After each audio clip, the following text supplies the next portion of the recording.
Salut les amis, bienvenue sur Vince Nature. Aujourd'hui on va parler semis en maraîchage sol vivant, après un bâchage, semis de haricots. Rendez-vous sur le terrain. La vidéo pour vous montrer, là donc on est dans un bois que je vous avais parlé, enfin d'ancien parc ou ancien verger qui était redevenu en friche, où je faisais quelques essais. Là j'ai fait un essai de prendre la végétation qu'il y avait autour pour y mettre des oignons à la volée, mais c'est juste des essais en fait, je fais des toutes petites parcelles en m'embêtant un minimum pour faire des essais, pour voir, pour moi personnellement, voir. Je suis sûr que si on travaillait sur la génétique des plantes, on pourrait avoir 3 voire 4 récoltes sur une même parcelle, sans épuiser les terrains, en, en cultivant des arbres. Bon, ça serait sûrement embêtant pour récolter, ça je dis pas, mais on pourrait cultiver des arbres, pourquoi pas des céréales en dessous ou des légumes, pourquoi pas quelque chose qui grimpe sur les arbres, une vigne ou quelque chose d'autre, et après pourquoi pas des champignons, avec toute la matière qu'on aurait apportée.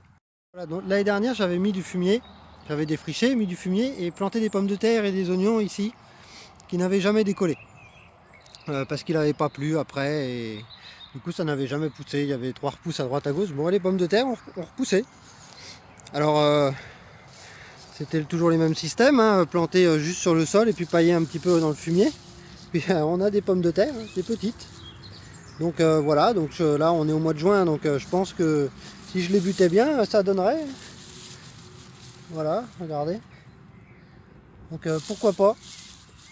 C'était un essai, donc dans un ancien bois, sans dessoucher, sans travailler le sol, on peut avoir des pommes de terre. Voilà. Ça c'était une des vidéos précédentes, occultation des couverts. Alors il y avait un couvert spontané d'herbes plutôt vivaces, qui est spontané, donc venu tout seul. On avait bâché, on a attendu à peu près un mois, on a bâché mi-avril. Et là on a débâché, donc voilà, il n'y avait pas beaucoup d'herbes, mais le peu qu'il y avait, ça a disparu. Donc vous voyez, ça donne ça, quoi, hein. Si on le laisse plus longtemps, il n'y aurait plus rien eu du tout, à part des galeries de mélos. Ça s'enlève assez facilement, mais bon, on ne cherche pas à l'enlever. Par contre, il risque de repousser, comme on n'a pas bâché très très longtemps. Donc là, en fait, on a passé un genre de striptease artisanal, entre parenthèses. C'est pas vraiment un striptease, je vais vous montrer. Alors voilà, c'est un petit engin comme ça qu'on a trafiqué. On a laissé juste une dent pour faire un sillon, en fait, pour tracer un sillon qu'on rentre bien profond quand même, pour travailler juste sur un rang. Donc on attelle ça là devant, hein, avec un petit poney type Shetland. Ma femme le tient devant en main et puis on fait des sillons avec ça. Je retourne sur la parcelle. Donc on fait des petits sillons comme ça. Alors surtout pour en fait, parce qu'on a un petit semoir manuel pour aider le semoir manuel à passer. Donc, quand il y a des résidus de culture, pour casser un peu les racines du couvert qui étaient avant, qui sont encore un peu présentes dans le sol, qui ne sont pas tout à fait décomposées, pour casser un peu ça, pour aider le semoir à passer, parce que c'est un petit semoir manuel qu'on pousse, et s'il y a des résidus, tout ça, il bloque. Donc je vais vous le présenter dans un instant après. Donc voilà, là on a semé des haricots. Donc je reviens sur le couvert qui risque de repousser. Donc on va attendre un petit peu, voir si les haricots lèvent ou si on va surveiller, voir si l'herbe repousse un peu entre les rangs. Et de toute façon on va pailler. À la rigueur on passera peut-être un coup de sarcleuse avant pour éliminer les repousses. Et puis on paillera tout de suite, histoire de bien écrabouiller ce qui a repoussé pour limiter l'enherbement des haricots. Voilà le petit semoir. Donc je vais vous expliquer le principe. Ça sert à rien, c'est juste pour le maintenir debout. On le retourne et puis pour qu'il tienne, mais ça marche pas, ça tient pas. Encore des bons fabricants de matériel qui testent leurs produits. C'est du sarcasme. J'attends avec impatience un semis sur un modèle d'agriculteur en semi-direct, un semoir poussé pour les maraîchers, parce qu'on n'a rien du tout pour travailler en sol vivant pour semer. Donc j'attends avec impatience que les fabricants de matériel travaillent là-dessus, mais la même chose que les agriculteurs, en plus simple, en tout manuel, et ça serait parfait, parfait, parfait. pour faire du semis direct dans du couvert ou dans du paillage, on n'a rien du tout. Donc on se débrouille, on fait des tranchées, on enlève la paille à la fourche, mais c'est pas pratique quoi, on perd du temps. Donc il faudrait développer ça, c'est un appel aux fabricants de matos. Donc il y a une petite roue de vent qui est un semblant de bien conçu, qui raccroche un petit peu dans la terre, qui fait un tout petit sillon de vent. Bon, c'est fait pour travailler dans de la terre nue normalement, donc nous on s'adapte, mais qui fait tourner un disque, je sais pas si on voit bien. Voilà, ça fait tourner un disque comme ça, qui va choper les graines par là. On peut changer les disques, là c'est un disque à haricots, mais on peut mettre des disques à laitue, à betterave, tout ce que vous voulez. Après les graines tombent par ici. Ici, ça fait une tranchée dans la terre, vous pouvez régler la profondeur de l'enfoncement de la graine. Donc ça ouvre la terre. La graine tombe par là. Voilà, la graine qui a été prise par le disque. Après, vous avez une petite chaîne ici qui referme le sillon. Et après la roue qui tasse. Bon, ça tasse pas grand chose. C'est pas très précis comme semoir. Ça, en sol vivant, oubliez les semoirs précis. Hein, ça ne marchera pas. Ça va bourrer avec les paillages, tout ça. Donc ça, c'est le mieux qu'on ait trouvé. Et puis quand je regarde les vidéos, tout ça de mes confrères, tout le monde a plus ou moins ce type de matériel. Donc voilà, donc après peut-être à penser, j'ai vu quelqu'un qui avait mis un poids dessus, qui avait mis une petite brosse à dents ici pour éviter que les graines sautent. Bon, c'est des améliorations à voir, à faire. Hein. Ça c'est pour marquer les autres sillons, mais nous on peut pas dans les paillages, donc ça sert à rien non plus. Donc voilà, donc c'est quand même, malgré tous ces défauts, c'est quand même bien pratique, on gagne bien du temps et c'est quand même plus précis qu'à la main. À moins vraiment d'avoir un coup de main et d'être un maître dans l'art du semis à la main, mais sinon c'est vraiment pratique. Les haricots sont levés convenablement, on va dire. Vous voyez bien qu'on n'est pas si envahi par l'herbe que ça. On n'est pas passé en désherbage encore. Là je vais y passer, je vais passer un petit coup de comme une binette et puis de pouce-pouce comme on dit. Et après je vais repailler. Bon, il stagne un petit peu et on a eu des temps bizarres, du chaud, des fortes pluies. Donc je pense que ça y fait un peu et qu'il y a un petit manque d'azote. On est toujours un peu en carence d'azote dans ces systèmes là. Il faut savoir que je parle de ces systèmes, mais si vous partez d'un sol travaillé depuis longtemps, ça va mettre longtemps à se mettre en place. Et même quand c'est en place, faut pas compter avant 3-5 ans à avoir des choses très stables, quoi. Et même après 5 ans, tout dépend. Si on a trouvé un bon système, faut pas le changer, quoi. Faut apporter toujours la même chose. Comme j'avais dit dans les vidéos précédentes, les couverts, je trouve que ça aide un petit peu à stabiliser. Et puis niveau de l'azote, alors je sais pas si c'est avec les légumineuses, par les racines qu'ils apportent de l'azote ou par le fait que la matière soit verte et puis que ça apporte plus d'azote que de carbone par rapport à la paille ou le BRF, mais je trouve que les couverts, même simplement de l'herbe, ça stabilise un petit peu déjà. Mais bon, ils vont y aller, hein. Je profite pour vous présenter mon petit engin. C'est quelque chose que j'avais vu sur le net, alors je sais plus si j'avais vu ça sur l'atelier paysan ou quelque chose comme ça, je me rappelle plus. C'est simplement un vélo d'enfant, un peu bricolé, il est à l'envers, on a mis une roue devant, une roue un peu plus grosse. Un guidon, bon moi je suis pas très bon bricoleur donc c'est un peu fait comme on peut. Et puis après il suffit de récupérer des porte-selles, on va dire, des choses pour mettre la selle, pour y fixer ce qu'on veut comme outil en bricolage. Au départ on avait mis une griffe, on le tractait par un petit poney et puis ça c'est bien pratique. Bon les herbes bloquent un petit peu là donc ça serait mieux d'avoir une simple lame. Mais bon, on n'a pas trop le temps pour l'instant. Et bon, c'est bien pratique, comme on s'en sert comme une binette, on le pousse et puis ça va beaucoup plus vite qu'avec une binette à main.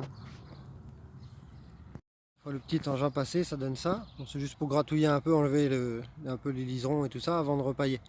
Je profite pour vous montrer, là ici c'était bâchage. Donc bâchage avec un petit couvert, il y avait eu spontané, l'herbe spontanée, pas très haut. Le taux d'enherbement, pas de désherbage, taux d'enherbement comme ça. Là, labour, un petit labour en traction animale, taux d'enherbement. Ah, je sais pas si on voit bien par ici. Voilà. Et déjà 2 désherbages. Ça fera le 3e. Ou le 2e, je sais plus. Enfin bon, il y a quand même une sacrée différence. Donc voilà, donc malgré qu'on n'élimine pas toutes les herbes, il y a quand même une grosse différence entre travail du sol, pas travail du sol, au niveau de l'enherbement. Et après, là où on est dans des grosses couches de paillage, je vous montrerai tout à l'heure, pour planter les plantes en motte, on a pratiquement que des vivaces, pas trop d'annuels, donc les liserons viendront un peu plus tard parce qu'ils ont du mal à sortir, mais c'est surtout des graminées, des rumex, et puis pas mal de blé qui repousse ou d'orge et d'avoine de printemps. J'en profite au passage pour vous montrer l'importance de la biodiversité. Alors je sais pas si on va bien voir, mais là j'ai un chardon. Alors, on voit peut-être pas très bien. Enfin bon, je vais essayer de le couper. Il est plein de pucerons en fait. Des pucerons noirs. Alors pour les pucerons verts, je sais pas. Mais le chardon, ça fait déjà plusieurs années que j'ai remarqué que le puceron va beaucoup sur les chardons. Voire que sur les chardons. Peut-être un peu sur les rumex. Alors moi je les laisse. Du coup bon, ça me bouffe un peu d'espace, mais tout ce qu'il y a là, c'est tout ce qui m'évitera de faire la chasse, d'acheter du produit. Et les pucerons là, ils iront pas sur mes choux. Et dans un jardin où c'est que de petits pépères par exemple, où c'est qu'il n'y a pas un brin d'herbe, avec de l'herbe tondue à 1 mm toute cramée en général, vous serez obligé d'acheter du produit à pucerons pour mettre sur vos rosiers. Et puis de faire la chasse aux fourmis en même temps. Donc voilà. Alors que quelques chardons gratuits, ça fait pas de mal. Et puis en plus, moi je vais finir par les arracher au bout d'un moment, hein, quand j'en arracherai peut-être pas tout d'un coup, comme ça permettra de. Mais bon, voilà. C'était un autre essai que j'avais fait. Donc ici il y avait eu des tomates sur bâche l'année dernière. Donc on a débâché et puis on a repaillé. J'ai remis une bonne couche de paille, paille fumier, sur je sais plus combien, 10 cm, 15 cm.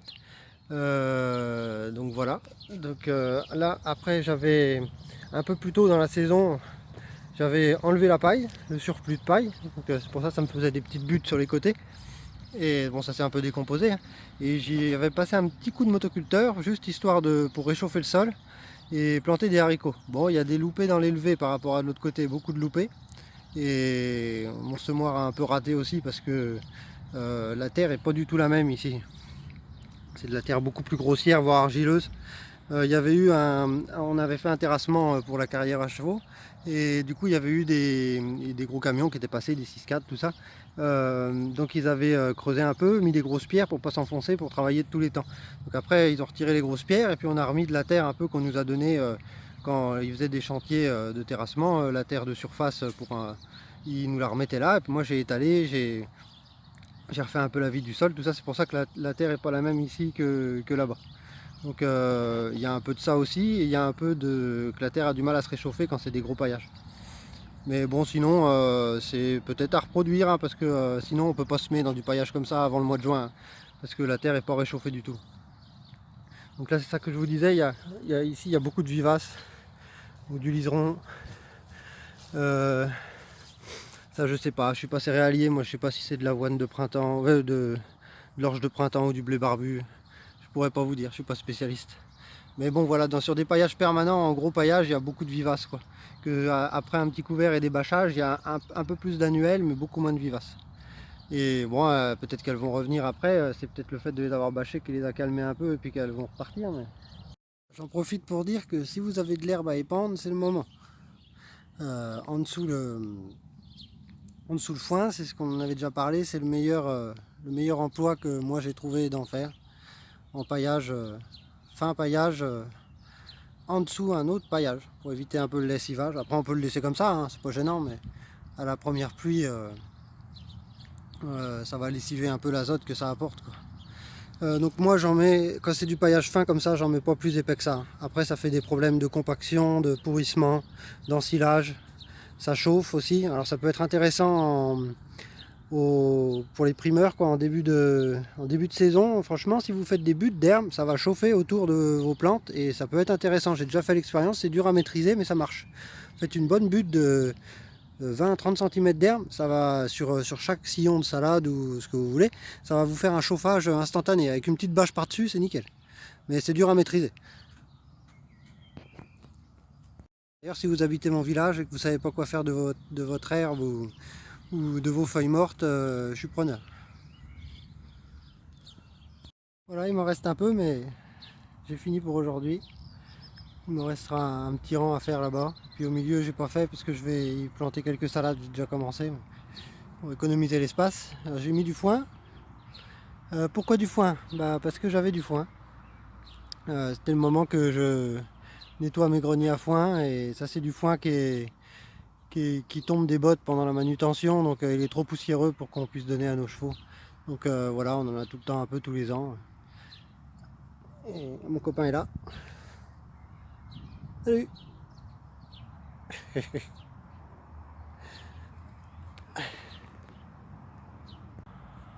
Voilà, la vidéo sur le semis des haricots est finie. Donc, je vous montrerai l'évolution au fur et à mesure, peut-être à la récolte maintenant ou à la pousse lors d'une autre vidéo. Je reviens sur ce que je disais que dans les systèmes maraîchage sol vivant, tout ça, on est souvent carencé en azote, donc c'est vrai. Mais enfin, pour ma part, c'est souvent, on pourrait rajouter, je me coupe, on pourrait rajouter un complément d'azote, il y en a qui le font. Soit chimique, soit organique, hein, des petits granulés d'azote, en allant chercher des algues ou des choses comme ça dans des petits granulés qu'on achète. Soit on pourrait avoir un poulailler à côté ou quelqu'un qui a des poules qui nous en donne pour saupoudrer un petit peu de fientes de poules qui sont très riches en azote, faire des purins d'ortie, des purins de plantes, d'herbes, tout simplement. Hein. Bon, moi je m'embête pas avec ça, parce que déjà j'ai pas envie, j'ai pas le temps. Et puis j'essaye justement de faire en simplifiant le système un maximum, bon, en espérant qu'au bout d'un moment ça va finir par se stabiliser. Je suis carencé au début des plantations, un petit peu, hein, je pense que c'est ça, hein, parce que je peux pas l'analyser vraiment, mais d'après mon expérience, c'est un peu ça, ça peine un peu parce que c'est déjà les temps, et en plus, à mon avis, on a une petite faiblesse en azote au départ. Et j'ai remarqué par contre, après ça crache bien, hein, après il faut que ça se mette un peu en place, ou alors soit c'est une carence en azote, soit c'est le temps que les symbioses avec les champignons mycorhiziens. J'ai pas encore fait de vidéo là-dessus parce que je suis pas assez expert pour le faire. Je pourrais en faire une, j'en ferai peut-être une en expliquant. C'est des petits champignons en fait qui vous envoient dans votre plante, on va dire par intraveineuse. Ils se connectent aux racines de vos plantes et puis ils envoient tout ce qu'il faut, de l'azote, de l'eau, des sucres, des minéraux. Donc voilà, c'est des réseaux de mycélium en dessous de la terre qui donnent à vos plantes ce qu'ils ont besoin, et vos plantes leur donnent en même temps ce qu'ils ont besoin. Donc soit c'est le temps que ces symbioses se fassent, ou soit c'est une petite carence en azote, ça peut être soit l'un soit l'autre. Donc par contre après, moi j'ai remarqué que dans les jardins traditionnels, je ne vous parle pas de gros maraîchers, hein, parce qu'ils mettent des produits en général, hein, pour que ça soit rentable, et enfin des produits, des engrais quoi, ou même des apports minéraux, hein, pour les bio, pas minéraux organiques, je voulais dire végétal quoi, des purins, des choses comme ça. Et donc pour un jardinier classique, on va dire le petit monsieur qui fait son jardin en labourant, en passant le motoculteur, et puis qui apporte un petit peu de fumier ou un petit peu d'engrais qu'il va chercher à la jardinerie, en général ils sont un peu d'avance sur moi. Mais après par contre, quand leur système commence à s'épuiser, s'ils n'apportent pas d'engrais en cours de route, et puis il n'y a pas vraiment de bon engrais en tant que particulier pour mettre en cours de culture quoi. Et par contre moi c'est là où, quand leur système s'épuise, c'est là que le mien donne à fond quoi, et 2 fois plus. Donc voilà, donc je pense que c'est soit un problème de ci, soit un problème de ça. Donc j'espère que la vidéo vous a plu. N'hésitez pas à vous abonner, mettez un petit pouce, un commentaire, et à la prochaine pour de nouveaux itinéraires.